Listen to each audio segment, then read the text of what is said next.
Welcome to Fear of Dark Stories. In the silence of the night, when you think you are alone, perhaps you are not. There are old tales that still make people shiver. And tonight's story is about a creature that is neither fully human nor fully beast. This is the legend of the Skinwalker, the darkest secret of the Navajo desert. According to Navajo belief, a Skinwalker is a witch who has given up their soul through black magic.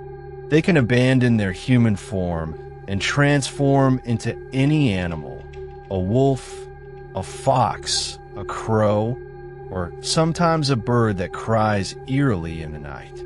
But the most terrifying thing is the Skinwalker doesn't just take shapes. It can mimic voices too. So if you hear a loved one calling your name in the darkness, it might not be them at all.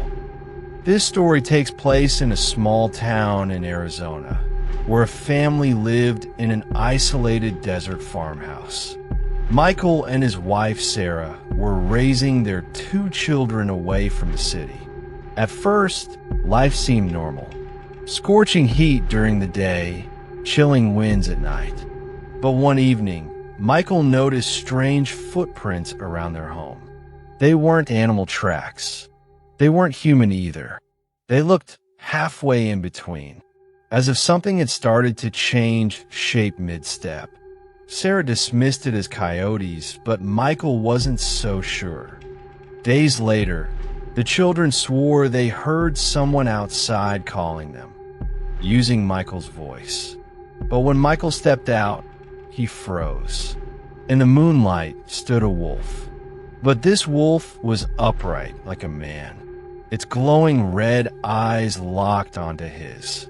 That night, Sarah saw a shadowy figure standing by their bedroom window.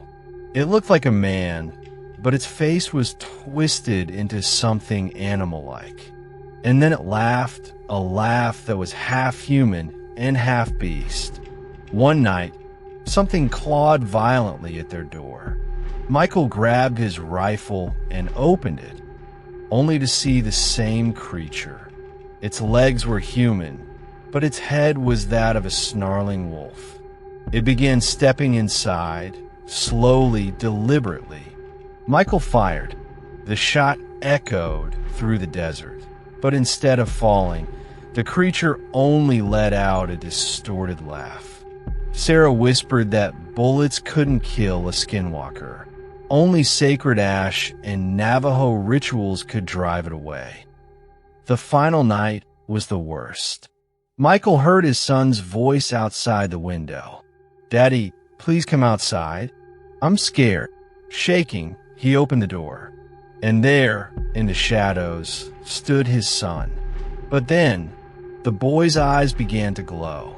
His bones cracked, his limbs twisted, his body stretched and broke into shapes that were no longer human. In seconds, Michael was staring at the Skinwalker. Terrified, he ran back inside, but Sarah and the children were gone. On the wall, written in blood, were the words, "Once you see us, we never leave you." To this day, the Navajo people warn, if you hear someone calling your name in the desert at night, if you hear footsteps that don't quite belong to man or beast, do not step outside, because the voice you hear might not be your loved one. It might be the Skinwalker. This was another tale from Fear of Dark Stories. If you enjoyed tonight's legend, remember to like, share, and subscribe, because the next story might just be the one that keeps you awake tonight.